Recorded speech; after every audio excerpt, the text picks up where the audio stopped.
Have a pleasant day, everyone. Today we are going to discuss the topic 7.4, the culture of the medieval Europe. Interest in learning revives. During the early Middle Age, the breakdown of the urban life and the general disorder following the Germanic invasion caused a serious decline in the level of learning in Europe. Dahil nga doon sa maraming hindi magandang pangyayari during the early Middle Age, nawalan ng puwang ang edukasyon. Kumbaga, hindi sila masyadong nag-focus o nawalan sila ng interest in learning. Sa kabilang banda, ang mga Greco-Roman learning ay hindi tuluyang nawala. Pagkos ang ilan sa mga Europe monasteries, mga monks ay patuloy na nag-aral dahil sa kanilang mga koleksyon ng ancient manuscript. At ang mga mag-aaral na nasa labas ng Europa o mga mag-aaral na nag-aral sa labas ng bansa ay mayroon ding mga koleksyon at patuloy na pinag-aaralan ng mga koleksyong gawa mula sa Greece at Rome. In the High Middle Age, a renewed interest in learning accompanied prosperity in the growth of town. At ang ilan sa magpapatunay nito ay ang pagsibol o pagsulputan ng mga universidad at muling pagkabuhay ng mga siyentipikong pag-aaral. Ito ang ating babalikan. Sinasabi na ang Greco-Roman education ay ang paghahanda sa upper middle class for leadership roles.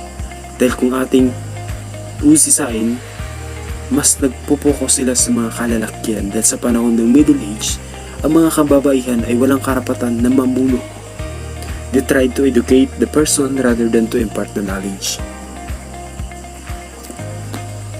Learning continues outside the Christian Europe. But first, before we proceed, what is the importance of Christian living education? The importance of this, it teaches a student to incorporate God into all things. Ang Panginoon na hindi limitado sa bawat simbahan at bawat pamilya. Bagkus, ang mga mag-aaral ay kinakailangang matuto o matutunan na ang Panginoon ay naroon sa bawat oras, sa bawat panahon, at sa bawat yugto ng ating buhay.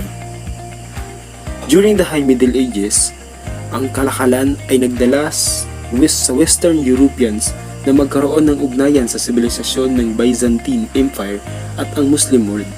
Ang mga scholars ng civilization na ito ay patuloy na nagbibigay ng halaga at pinag-aaralan ng mga ancient Greek work of literature, mga filosofiya, maging ang mga agham, at ang karamihan sa mga pagkakasulat nito ay isinalin sa Arabic at pinag-aaralan ng mga Muslim na scholars. An interest in learning revived in medieval Europe. But first, what is the revival of learning in Europe? Ano nga ba? Ito ay may malawak na kahulugan, ngunit kung papaigtingin ito, ito ay ang unti-unting interpretasyon o liwanag ng isipan ng mga tao pagkatapos ng madilim na karanasan during the Middle Ages. Ang Spain at Sicily ay naging pangunahing sentro ng kung saan ang mga ancient works ay isinalin sa salitang Latin, ang lengguwahe ng mga European scholars. Isa sa kilalang universidad ay ang Universidad ng Toledo, kaya nga sinabi ng kasaysayan na a famous school of translation grew up at the University of Toledo in Muslim Spain. The Christian, Jewish, and Muslim scholars collected and translated the Greek and Arabic manuscript into the Latin.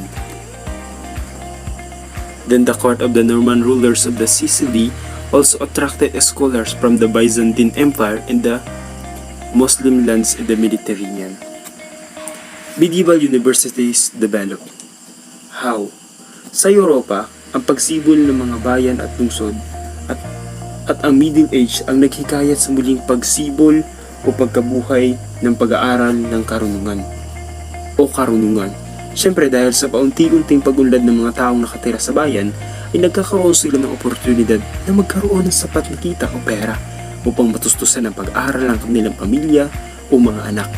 At higit pa rito, kasabay ng paglaki ng populasyon, kinakailangan ng mga town people o mga nakatira sa bayan o lungsod na ihanda at mag-train ng mga magiging bankers para sa mga pag-iipon, abogado para sa ating mga batas, doktor para sa medisina, at mga official na mamumuno sa bayan at lalawigan.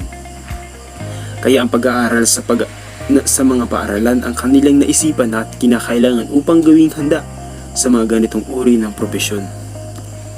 At upang magkaroon at makamit ang edukasyon, ang mga kabataan ay pinapadala upang mag-aral at maging scholar ng madalas ay mga monks at mga pari na kung saan ay mga kilala o bihasa sa kanilang angking karunungan. At ang mga ganitong uri ng pagpupulong ng mga estudyante at ng mga nagtuturo o mga guro sa kanila ay nakapag-develop ng universidad at doon nagsimula kaya nabuo ang mga paaralang universidad. Then, by about 1,200, there were universities at Paris, at Oxford in England, and the Bologna and the Salerno in Italy. In France, in England, universities were organized and run by the teachers, at tanging ang mga guro lamang ang mayroong authority. In Italy, however, the student hired and paid the professor. At upang maging sulit ang kanilang mga ibinabayad, ang mga mag-aaral ay mayroong sobrang istriktong mga panuntunan na sinusunod. Ang mga profesor ay mayroong kakayahang magparusa o dismiss ang klase dahil nga doon sa tinatawag na istriktong pagpapatupad ng mga panuntunan. Dahil sa hindi pagpasok nito, nang walang ganang magturo o hindi magandang pagkitungo sa bawat subject, maaari silang magparusa o hindi pumasok. At kung gugustuhin ng mga guro na mag-travel o pumunta sa ibang lugar ay magagawa nila dahil maaari silang mag-leave dahil sa sapat na binabayad para sa kanila. Universities at first were organized somewhat like guild at nagkaroon nga sila ng mga standard o mga panuntunan o basihan para sa mga courses at para na din protektahan ang mga mag-aaral at ang guro. Sa mga nagnanais maging guro, kinakailangan muna nilang magkaroon ng degree of master na tinatawag at upang magkaroon nito ay kinakailangan nilang ipasa ang mga examination at makapagsulat ng mga scholarly paper. At kahit naman sa kasalukuyan, di ba, halos ganoon din ang process o ganoon din ang process para magkaroon ng degree ang mga magtuturo o magiging guro.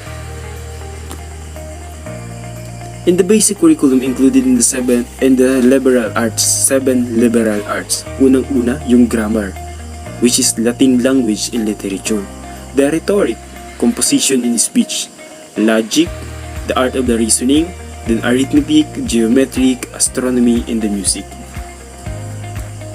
And then, more advanced courses included the theology, the study of religious thoughts, and the church teaching. Kaya nga diba, dahil sa panahon nito, ang pinag-aaralan ay halos nakatuon sila patungkol sa simbahan o mga paniniwalang Kristiyano. Then, it include the mathematics, physics, ethics, laws, and the medicine. In mathematics, the astronomy student read Latin translation to Euclid and the Ptolemy, the two Greek scholars, at ang mga gawa ng dalawang magiting na doktor na sina Hippocrates at Galen ang pinag-aaralan ng mga mag-aaral sa medisina. The university life is demanding, hindi lamang about sa financial, dahil ang araw ng mga medieval scholars ay napakahaba at napakahirap. Dahil sila ay gigising at babangon bago ang alas 5 ng umaga, then pupunta naman ng simbahan hanggang alas 6. At pagkatapos ay papasok naman sa klase hanggang alas 10 ng umaga. At tapos ng tanghalian ay babalik na naman sa klase hanggang alas 5 ng hapon. Sila ay madalas na nabubuhay ng hindi komportable. Ang mga mag-aaral ay uupo lamang sa isang matigas na upuan at kung mamalasin ay sa makalat na sahig. At kapag winter o taglamig, tanging ang kandila lamang ang kanilang ilaw sa pag-aaral sa gabi. Ang mga libro ay binibili ng mahal para sila ay makasunod sa klase. Gayunpaman, ang mga guro ay binabasa ng malakas ang kanilang mga leksyon, habang ang mga estudyante naman ay nagsusulat ng kanilang mga natutunang impormasyon. Hindi lahat ng 1,400 na piniprintang mga aklat ay dumarating at nagagamit. Kinakailangan pa ng mga estudyante na alamin o alalahanin, tandaan upang matutunan ang kanilang mga leksyon at takdang aralin. Medieval students have familiar interests and problem. In some ways, yung medieval students ay may pagkakahalintulad sa modern generation like letter to the students from the parents still sound familiar. It is so familiar na kung saan ay susulat ang ating mga magulang na mangangamusta or magtatanong tungkol sa kanilang mga nabalitaan sa pag-aaral ng kanilang anak at kasunod dito ay ang mga mensaheng pangangaral. Diba? Ganun naman talaga nangyayari kapag ang kanilang mga anak ay nag-aaral na malayo sa kanila. It's likely in modern. Once na ang kabataan lamang dahil sa modern, ang pagkakaiba lamang dahil sa modern madalas more on technology ang ginagamit. At syempre, kapag sumulat ang magulang, kinakailangan o kailangan na magkaroon din ng sagot ang mga anak. Student letter home also brought up familiar problems na kung saan susulat ang mga mag-aaral at magre-reply ng paliwanag at ng kanilang hinaing like how young people did act. The religion guides medieval thinking. The best mind of the Middle Ages student the Bible in the writing of important clergy. May mga pagkakataon na kapag ang mga estudyante ay gustong masagot ang mga tanong sa Biblia at sa mga turong pansimbahan o church authority sila kumukuha o bumabase ng kanilang mga sagot. Kasi nga, they almost based on the Bible. Tinitingnan nila ang mga Kristiyanong turo o mga tinuturo sa simbahan bilang gabay sa kanilang buhay at basihan ng mga kaalaman at impormasyong kanilang natututunan. Dahil naniniwala ang mga medieval thinkers na ang politiko, ekonomiya, buhay ng tao, mga batas at kung paano tingnan ng lipunan ay dapat nakabase sa Biblia. At upang magkaunawaan ang kalikasan at ang lipunan, kinakailangan nila munang unawain ang institusyon ng Panginoon sa sangkatauhan. Ayon sa sulat ng Greek philosophers at ng mga siyentista that began to circulate in Eastern Europe, medieval thinkers face a problem. Ano kayong problema? Then Greek philosophers seem to conflict with the Christian teaching. Sinasabi na ang pagtuturo ng mga Christian teaching sa mga scholar tungkol sa pag-aaral ng mga Greek philosophy. Sinasabi ng mga medieval thinkers na ang logic of the Greek ay maaari upang malayo ang loob ng mga tao sa Panginoon. Kaya naman tinawag ng mga medieval philosophers itong scholastic disagree. Kung baga, sila ay salungat sa mga pag-aaral na ito. Kaya nagkaroon ng pagtatalo at sa usaping ito na kung tanging dahilan daw ng pagpapaliwanag ay ang Christian teaching. Sinasabi din ng mga scholastic daw ay hindi isang pagsubok at hindi tinatanggihan o nire-reject ang mga Kristiyanong paniniwala. Bagkos sila ay nag-aaral para sa karunungan. Hindi sila nag-aalindangan o nagdududa sa Panginoon sa tinuturo ng Biblia. Kaya nga sinabi ng isang scholastic na, I would not be a philosopher if this were to separate me from the Christ. Kumbaga, the more na sinasalungat ng mga medieval thinkers ang mga scholastic is dinidipinsahan din nito ng kanilang karapatan sa karunungan. Natatakot kasi ang mga medieval thinkers na malayo ang mga scholastic o philosophers at maimpluwensya ng mga tao sa kanilang itinuturo at baka sila ay kalabanin. Marahil isa na siguro sa pinakamatalinong scholastic si Thomas Aquinas. Si Thomas Aquinas who a member of the Dominican order of the monks in the 13th century. According to Aquinas, both reason and Christian come from God. Therefore, he thought that both reason and faith pointed to the same truth. Isa sa kilala o ginagamit ng mga scholastic philosophers na aklat ay ang aklat ni Aquinas na The Summa Theologica na ginamit ang method ni Aristotle, which is the method of the logic, to examine at explain ang mga pinupunto o gustong ipahayag ng mga tinuturo sa simbahan. Ang Summa Theologica ay isa sa naging importanteng nakapag-impluwensya sa mga Christian thinkers. Pero, ano nga ba ang nilalaman ng The Summa Theologica na aklat ni Thomas Aquinas? Ang The Summa Theology or Summa Theologica, often referred to as simply as the Summa. Ang aklat na ito ay kilalang gawa sa sulat ni Thomas Aquinas. As the short review, si Thomas Aquinas ay isang Italianong Dominican prior, isang philosopher, pari at doktor ng simbahang Katoliko. The Summa, which is the conventional name ng aklat na hinahati sa tatlong parte. Then the second divided into the two parts with the 512 question, 2,669 articles and about 10,000 objections and relies. And overall, almost 1.5 million word or 3,000 double column page if i-compare sa mga aklat nowadays. Ganun po kahaba ang aklat ng The Summa Theologica. Ang aklat na ito ay nakapokus sa religious matters pertinent to the organization and the doctrine of the Catholic faith. Then, the discussion po of virtues of the sacraments and the nature of the Christian true in God and has creation. True in, meaning may tatlong pagkakaisa at iyon ang at yun ay yung three parts na sinabi ko kanina. Kaya ganoon na lamang kahalaga at napaka-impluwensya ang aklat ni Aquinas.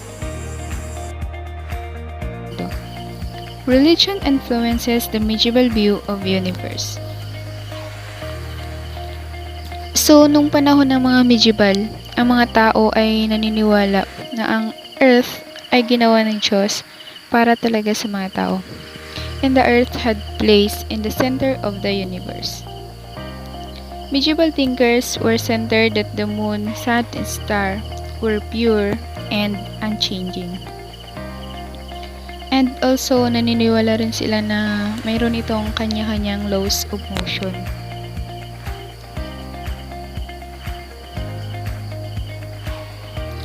The interest in science grows. Aquinas and many other medieval thinkers developed an interest in studying the natural world. Karamihan sa kanilang mga scientific works ay sinalin sa Latin noong High Middle Age. They were brought into Western Europe along with translations of the works of Muslim scholars. So meron po silang mga sinulat din na hindi pa kilala sa Europe noong unang bahagi ng Middle Age, and to stimulate a new interest in observing nature. So ito po yung medieval scholars list. The medieval scholars. The greatest naturalist among medieval scholars was Albertus Magnus, Albert the Great, na naging guro ni Thomas Aquinas sa University ng Paris at Cologne. And si Thomas Aquinas, siya po yung scholastics. And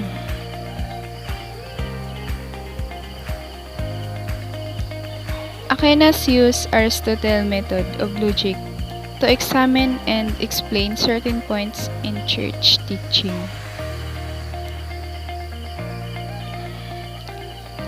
He wrote about geology, chemistry, botany, and zoology.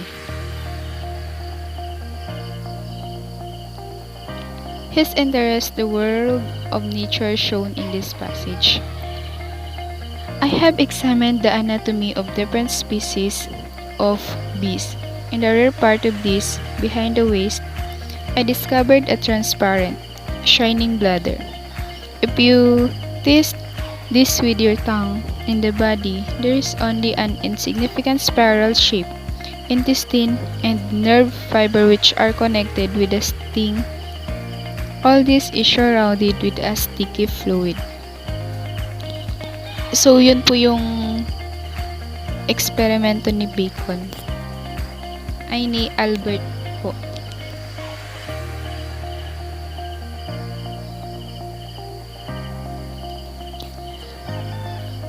Isa pang medieval scholar na nag-experiment sa science ay si Roger Bacon, an English Franciscan monk and philosopher. Bacon studied Muslim writings on light rays, performed experiments in optics, and observed that light traveled faster than sound. So, yun nga po, pinag-aralan din ni Bacon yung sinulat ng Muslim sa sinag ng ilaw.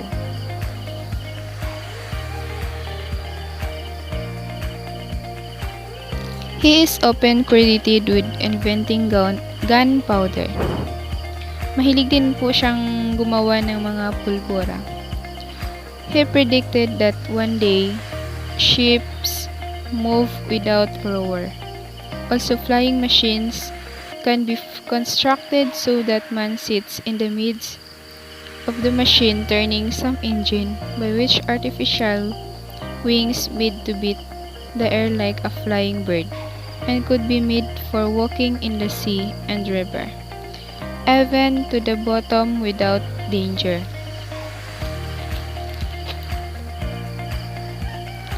The medieval science is limited.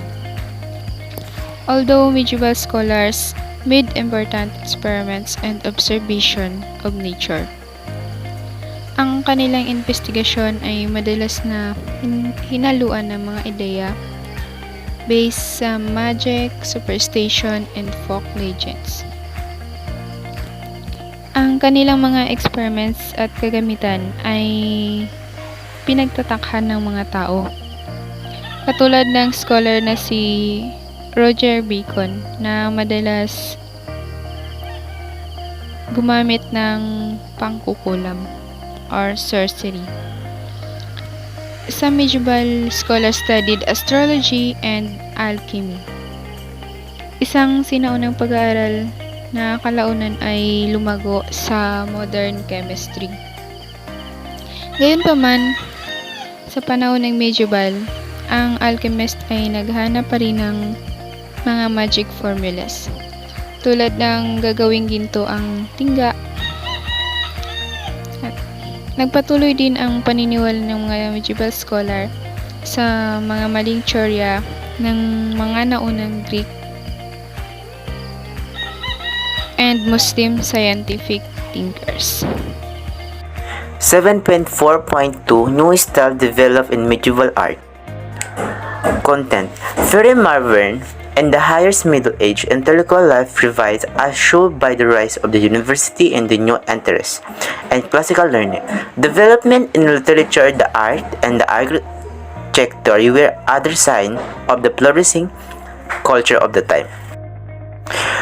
Medieval literature. Religion's themes are used in medieval drama. Sa panahon ng Middle Age, hindi pa lahat marunong bumasa o sumulat. Kumbaga, ginagamit nila sa pagbigkas ang salita ng hinmo, kanta at drama. Para sa kanila kasi, mas mahalaga ang pag-aaral ng Biblia sapagkat naniniwala sila na ang lahat ay nagmula sa Biblia o sa pagkabuhay.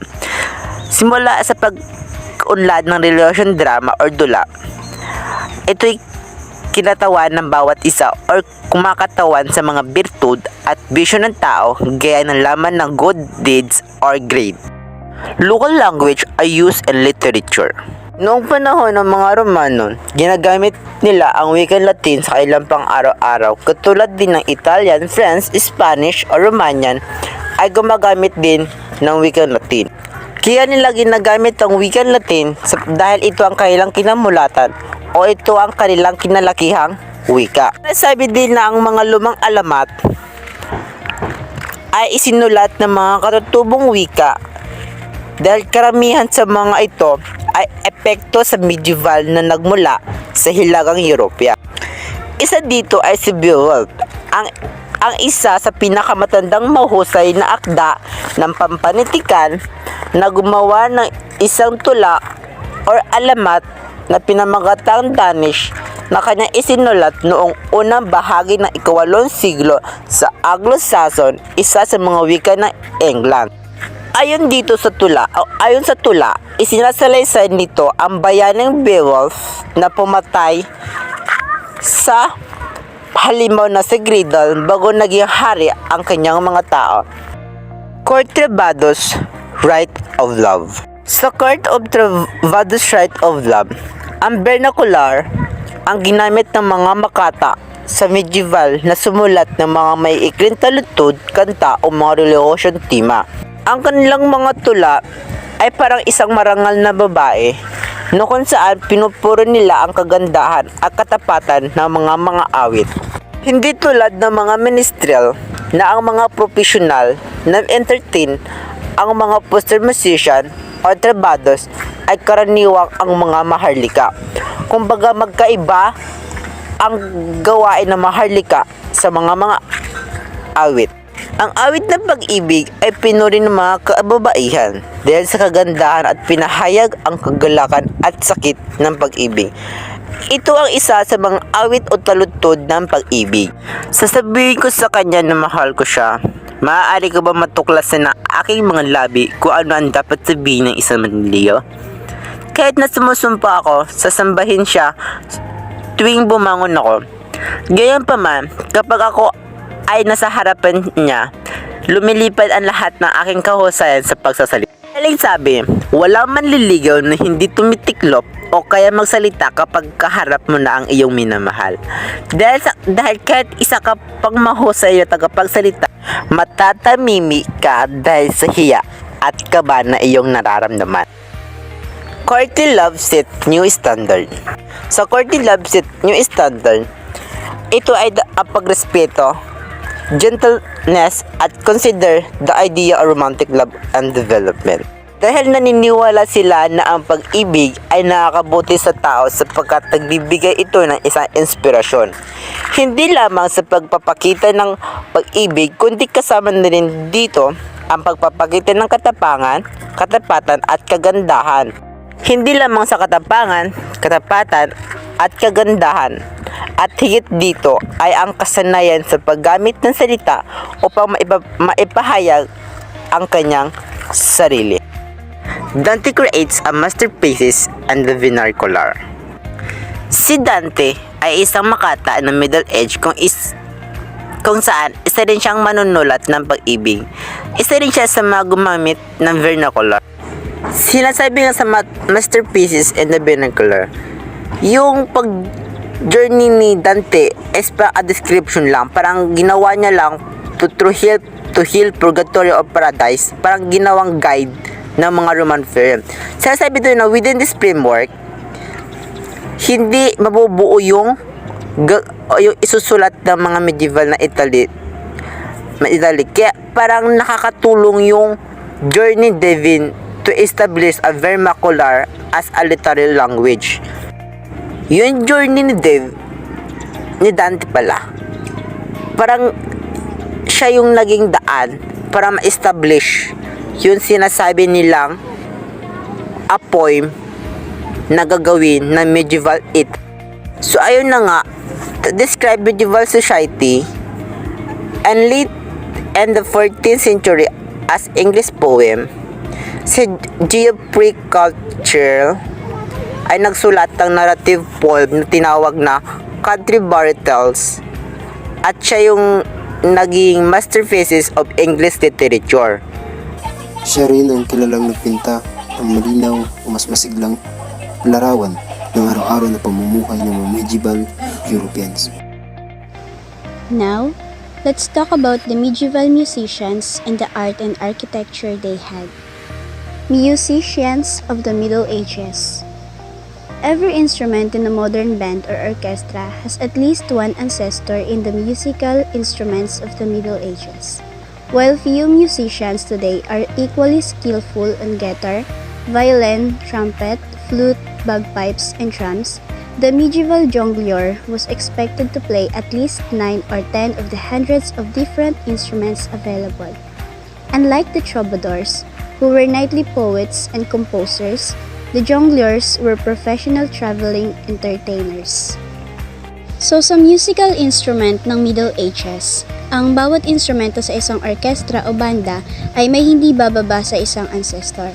Bagamat ngayon ay kakaunti ang mga musicians, pantay naman or parehong mahusay sa pagpiplay ng gitara, violin, trumpeta, flauta, bagpipe at tambol. The medieval jongleurs are expected na tumugtog ng hindi bababa sa 9 o 10 sa daan-daang instrumento na maaari nilang magamit sa pagtugtog. Hindi tulad ng mga troubadours na mga makata at kompositor na kabalyero, ang mga jongleur ay mga professional traveling entertainers. Most of the instruments the jongleurs played originated in the Near East. There were wind instruments played by blowing pipes, flutes, recorders, and shawms, which were like the modern clarinet. The ancestor of the trombone was the sakbat, and here were many kinds of horns and trumpet. There were also many stringed instruments, some were played with a bow, while others were strummed like the modern guitar.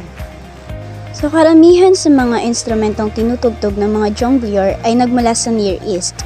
May mga instrumentong panghihip na tinutugtog gaya ng blowing pipe, flute, recorder na alam nating tinutugtog pa rin hanggang ngayon. Ginagamit pa din hanggang sa ngayon. At ang shawms na parang modern clarinet. So marami ring mga instrumentong may kwerdas. Ang iba ay tinutugtog ng may bow, while ang iba naman ay tinutugtog ng kagaya lang ng kung paano ginagamit ang modern guitar. The plot of the Canterbury Tales is the journey of a group of pilgrims to the cathedral at Canterbury. Chaucer's descriptions pilgrims show humor, charm, and an unfailing understanding of human nature. Like Dante, Chaucer encouraged the use of the vernacular in literature. He wrote in the dialect spoken by the people of medieval London. The Canterbury Tales was so widely read that this dialect had a strong influence on the development of modern English. So, this is the plot of the Canterbury Tales, which is tumutukoy sa paglalakbay ng pilgrims papuntang katedral sa Canterbury. Sa paglalarawan ni Chaucer, ito ay nagpapakita ng humor, charm, at ang walang humpay na pag-unawa sa likas ng tao. This is the Canterbury Tales, kung saan ang dialektong ito ay may malakas na impluwensya sa pag-unlad ng modernong Ingles. So, let's go to the medieval art and architecture. Medieval artists express religious devotion. Like literature, art and architecture reveal much about the outlook of an age. Nearly all the artists of the Middle Ages, painters, sculptors, woodcarvers, and architects created works intended to show their faith and devotion to the church. The people of a medieval town took great pride in the beauty of their church.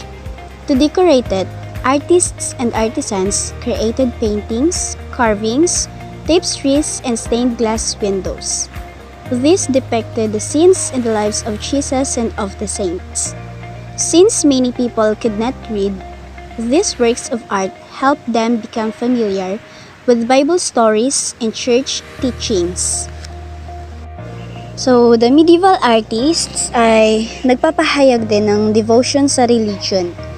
Halos lahat ng artist ng Middle Ages na pintor, sculptor, woodcarver at arkitekto ay lumikha ng mga gawa na ang layunin ay upang ipakita ang kanilang pananampalataya at debosyon sa simbahan. So, the people of a medieval town ay labis na ipinagmamalaki ang kagandahan ng kanilang simbahan. Gumawa ang mga artist and artisan ng mga kwadro, painting, mga ukit at mga stained glass na bintana upang gawing palamuti ng simbahan, at ang mga ito ay nagpapakita ng eksena sa buhay ni Jesus at ng mga banal kung ano yung nangyari noon sa buhay ni Jesus at ganun na din sa mga banal. So dahil maraming tao ang hindi marunong bumasa, ang mga gawang ito ay nakatulong noon sa kanila na maging pamilyar sa mga kwento sa Biblia at mga turo ng simbahan. Medieval architecture shows Roman influence. Two styles of architecture developed during the Middle Ages. The earlier style, Romanesque, was used most commonly from about the 9th through the 12th centuries. The most typical feature of Romanesque buildings was the rounded arc or several rounded arcs forming a vault. This style of building was adopted from Roman architecture. Romanesque structures usually had massive walls and small windows, making the interiors dark and somber. There was little color or use of ornament, though doorways and walls were decorated with religious sculptures. Churches, castles, and monasteries in Romanesque style were built throughout Europe, with distinctive variations in different countries. So ang architecture ng medieval ay nagpapakita ng impluensyang Romano. Noong Middle Ages ay dalawang estilo ng architecture ang nabuo. Ang mas naunang estilo, ang Romanesque, ay karaniwang ginagamit mula noong ika-9 hanggang ika-12 siglo.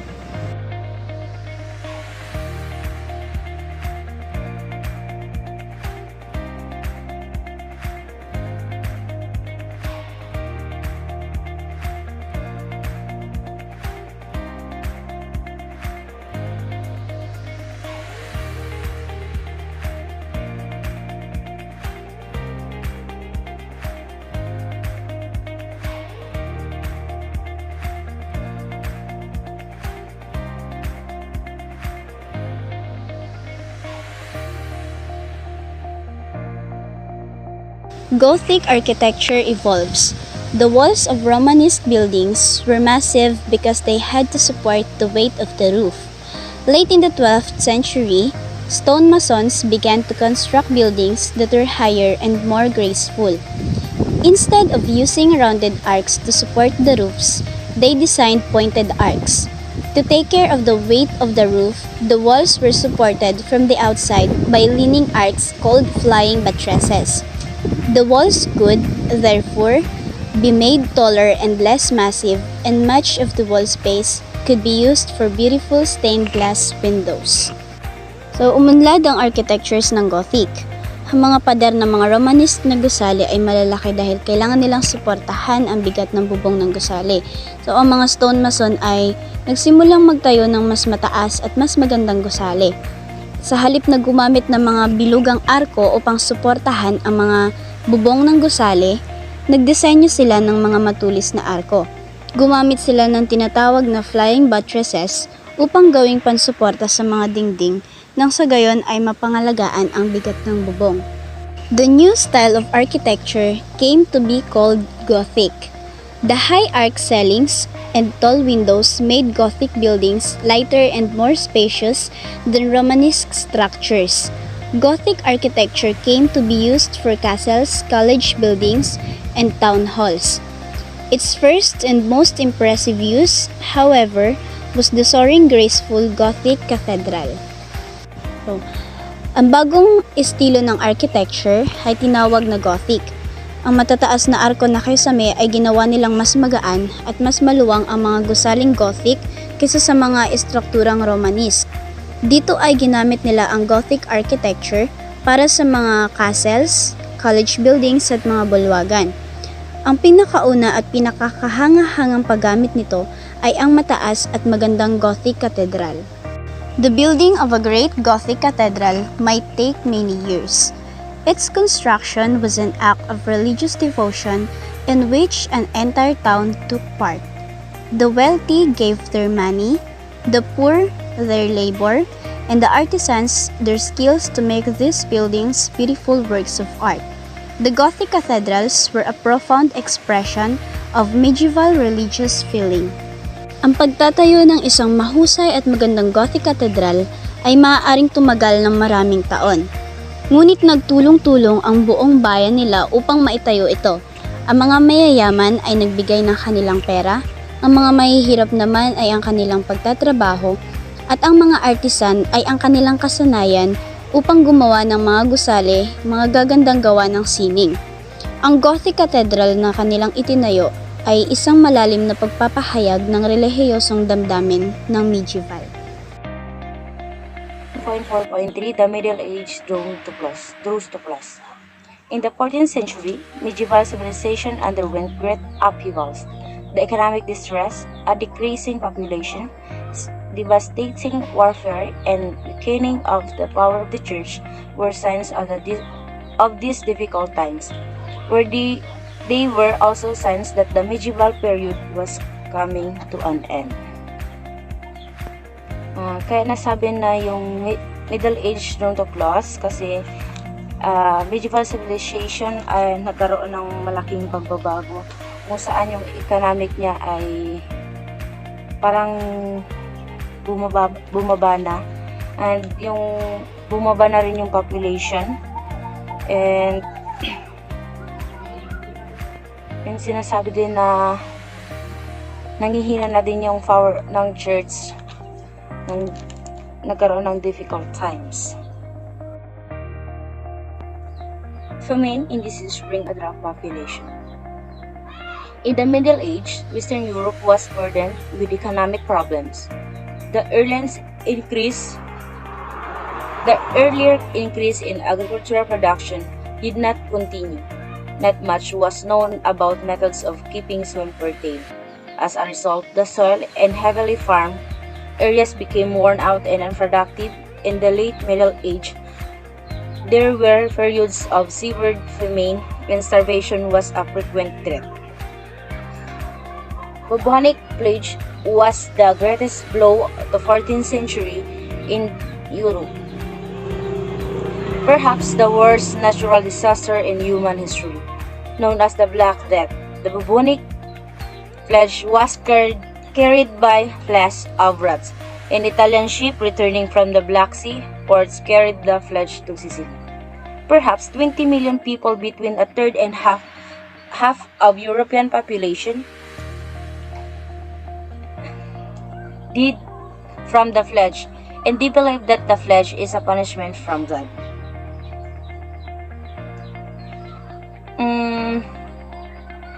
Nung Middle Age sa Western Europe, nagkaroon ng malaking problema sa economic.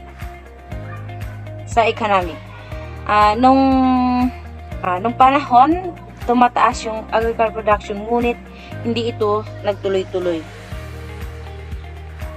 Dahil sa hindi nila masyadong alam kung paano pangalagaan o gamitin yung methods upang maging mayabong ang kanilang pananim or ang lupa, ang resulta, ang sakahan ay naging worn out and hindi na naging and unproductive. Sa late Middle Age, this period is doon nagkaroon ng matinding pagkagutom ng tao. And bubonic plague ang pinaka greatest blow nung 14th century sa Europe, kung saan ito yung pinaka worst na natural na disaster sa human history, at tinawag nila yung Black Death. Bubonic plague, ito ay carried by flesh of rats, kung saan yung Italian ship na bumalik sa Black Sea ports nagdala ang salot sa Sicily.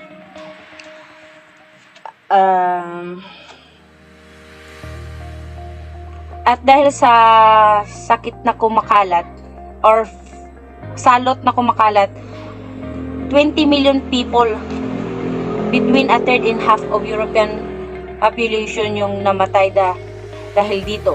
And naniniwala sila na ang salot na yun ay punishment ng God. Peasant rebellions break out. The millions of deaths among farmers and artisans left. Farmland and workshop exiled.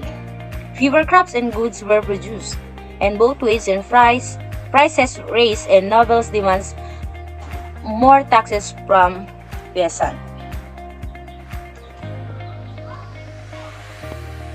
Sinasabi dito na milyon ang taong namatay, at among dito yung farm workers and some artisan left, at yung sakahan ay wala nang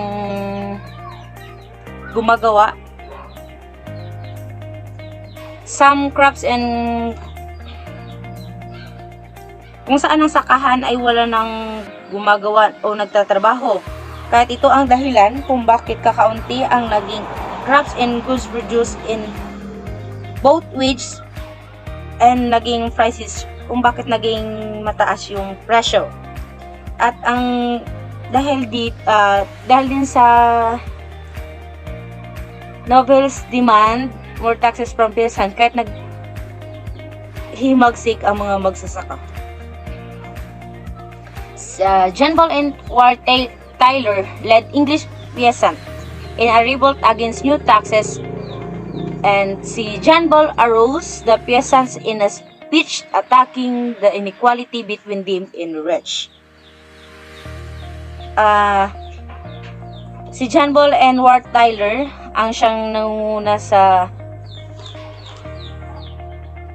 English na mga magsasaka upang maghimagsik dahil sa bagong pinatupad na new taxes. Si John Ball pinukhaw niya yung mga magsasaka sa kanyang speech attacking tungkol sa inequality between them and the rich. England and France fight the 100 Years' War.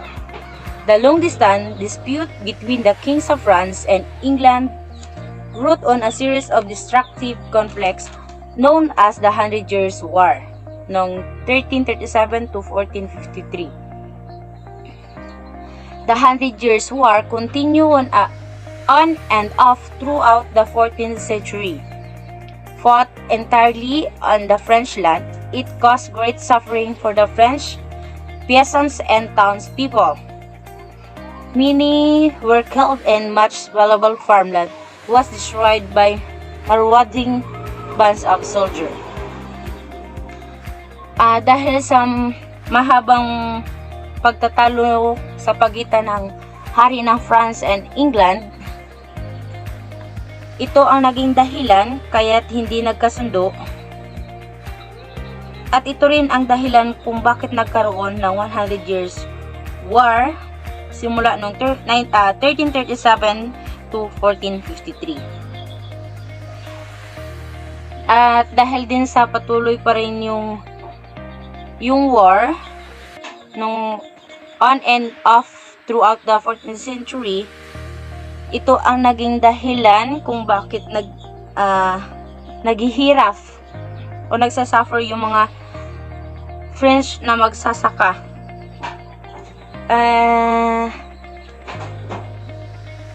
At na mga tao sa towns or sa lugar na yun. Maraming tao ang namatay and kung saan yung mga sakahan ay na-destroyed dahil sa mga mandarambong na mga sundalo. Juan had set an example that inspired the French people and strengthened the devotion of France, devoted the English with new courage. By 1453, the English had lost all their lands in France except the northernmost city of Calais. How did Joan of Arc inspire the French? A national heroine of France. Here was a peasant girl who, believing that she was acting under divine guidance, led the French army in the momentous victory at Orleans in 1429 that repulsed an English attempt to conquer France during the 100 Years' War. Why did the French monarchy gain strength after the 100 Years' War? Besides giving the French people a sense of unity, the 100 Years' War increased the power of the French monarch. During the war, French kings introduced new taxes that added greatly to the royal income. This enabled them to hire soldiers who were loyal to the monarch. Having the service of well-built and loyal troops gave the king considerable control over the country. In fact, Louis' enemies called him the Spider because of his clever shaming. Louis supported Swiss troops who fought against the Duchy. After the Duchy killed in the battle in 1477, the king managed to acquire much of Burgundy's rich land, though Louis acquired still more land for the crown. Louis' success contributed to the develop of absolute monarchy in France. English nobles go to the war over the throne. Henry VI had been an infant when he inherited the throne in 1422. Several powerful families had taken advantage of that to acquire great influence in England, and Henry never controlled the kingdom. the loss of French land, and the unpopular peace settlement with France added to the widespread discontent. The English royal family, the Plantagenets, was split into two rival branches, the houses of York and Lancaster. In 1455, the Duke of York challenged Henry VIII to the throne. Civil war began between those who supported York and those who backed Henry Lancaster. In 30 years of intermittent fighting, 4 kings came to the English throne and were deposed, murdered, or killed in battle. Hundreds of noblemen from England's most prominent and powerful families were killed in the Wars of the Roses, seriously weakening the English nobility. In 1485, Henry Tudor, a Lancastrian, defeated and killed King Richard III, son of the work of Duke.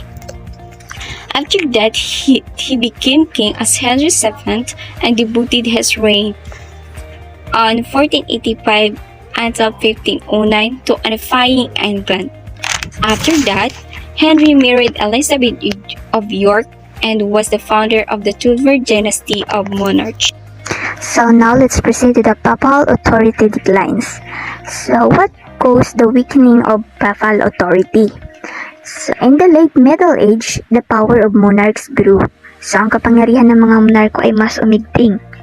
And it starts to decline the authority and political power of the Pope.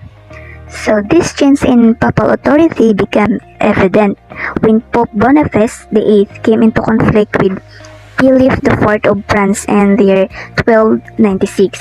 So ayun na nga, nagkaroon ng conflict between Pope Boniface and Philip IV. Dahil itong si Pope Boniface ay sumalungat sa mga hari ng France. Dahil itong si Philip IV ay nag-demand siya ng tax para sa mga kleriko. At ayaw ni Pope Boniface, sumalungat siya, ayaw niya magpataw sila ng buwis sa mga kleriko. At isa sa mga dahilan rin ay hindi rin niya gustong litisin ng hari ng France na si Philip IV, ang isang obispong Francis sa isang maharlikang korte. So gayon pa man, ang pagsalungat na ito ni Pope Boniface ay hindi pinansin. Dahil nga kung ating mapapansin, di ba, yung sa panahon na ito in this late Middle Age, mas umigting ang kapangyarihan ng mga monarko. So, ang mga hari, naging napakalakas sila na ang namuno sa lahat. Wala na yung karapatan yung mga pope. Hindi na pinapakinggan ang kanilang mga hinaing.